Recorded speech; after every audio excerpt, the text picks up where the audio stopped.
AOC declares war on the Teamsters. Who will come out on top?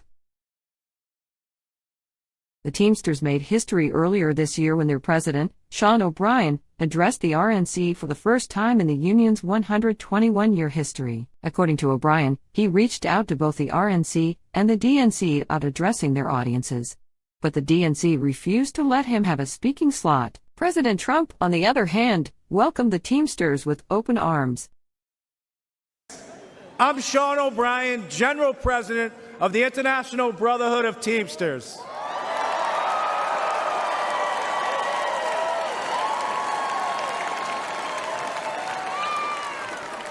I'd like to give my peeps from the greatest state in the nation, Massachusetts, some props. What's up?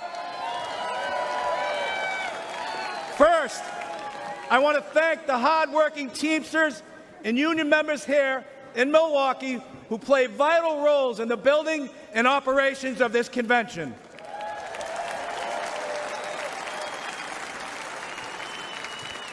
I also want to thank President Donald Trump for opening the RNC's doors to the Teamsters Union and inviting me to speak before you tonight.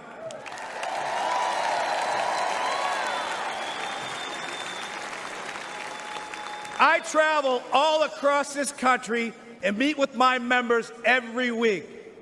You know what I see? An American worker being taken for granted. Workers being sold out to big banks, big tech, corporates and the elite. And I'm not the only one who sees this. Everyday families see it.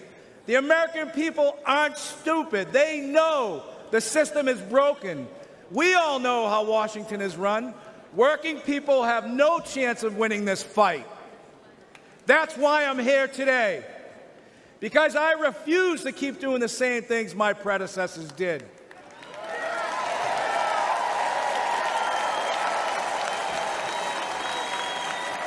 Today. But Sean O'Brien had one very loud message for the Democratic Party. Today, the Teamsters are here to say we are not beholden to anyone or any party.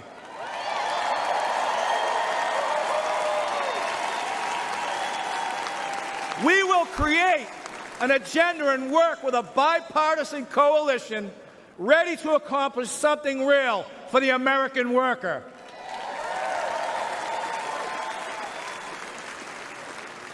And I don't care about getting criticized. It's an honor to be the first Teamster in our 121-year history to address the Republican National Convention.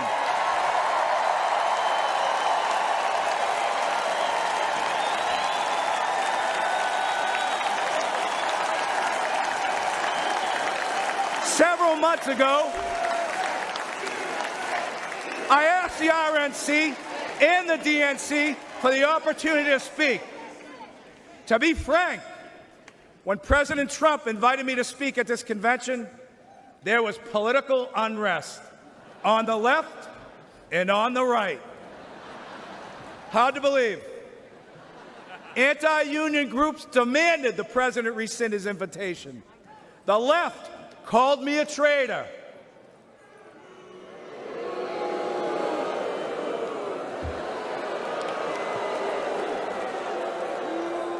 And this is precisely why it's so important for me to be here today.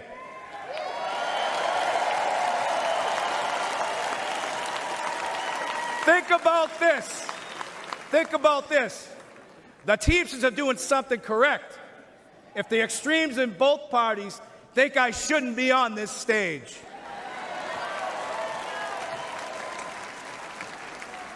President Trump had the backbone to open the doors to this Republican convention, and that's unprecedented.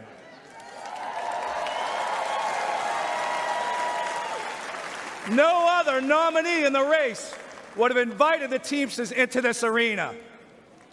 Now, you can have whatever opinion you want, but one thing is clear. President Trump is a candidate who is not afraid of hearing from new, loud, and often critical voices. And I think we all can agree, whether people like him or they don't like him, in light of what happened to him on Saturday, he has proven to be one tough SOB.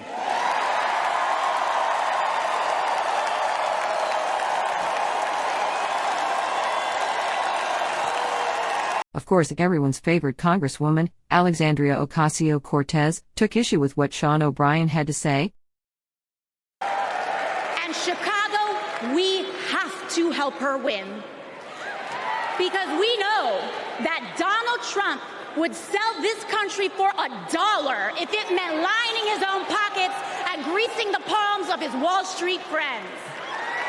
And I, for one, am tired of hearing about how a two-bit union buster thinks of himself as more of a patriot than the woman who fights every single day to lift working people out from under the boots that breathe, trampling on our way of life. Someone sure is bitter that the union boss is no longer on the Democrat side, and Alexandria Ocasio-Cortez wants to make sure everyone knows she's against Sean O'Brien for standing with Donald Trump.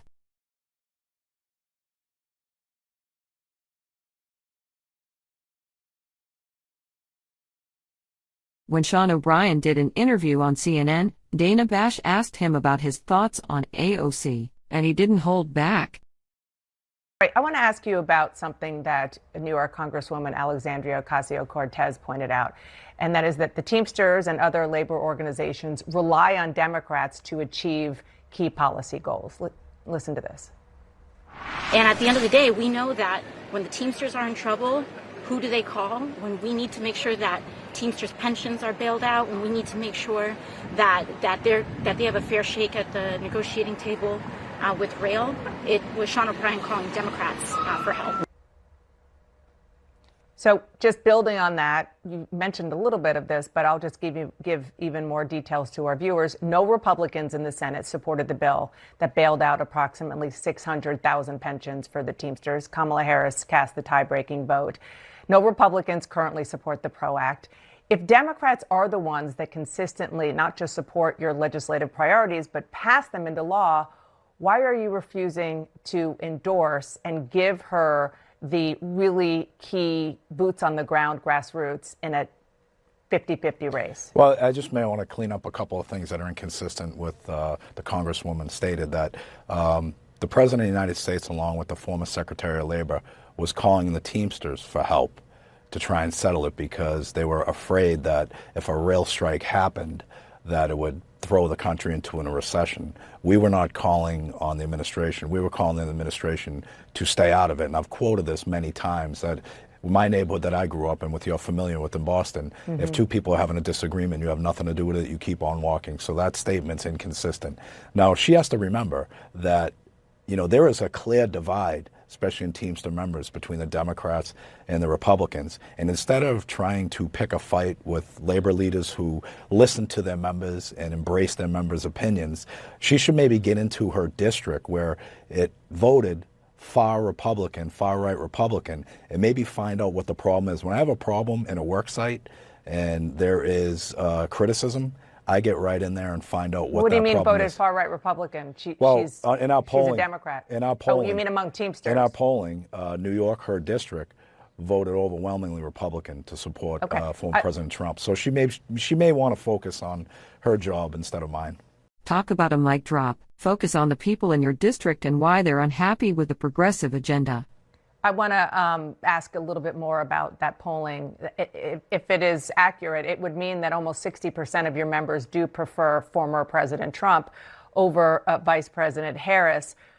But I just want to give a small sample of Donald Trump's record on union issues. He appointed Supreme Court justices that were part of major decisions going against unions. He appoints to the NLRB people who consistently rule against labor. He visited a non-union auto plant while the UAW was striking and encouraged union members to boycott their dues. And you, of course, remember last month when he was on with Elon Musk, praising Musk for firing striking workers, you called that economic terrorism.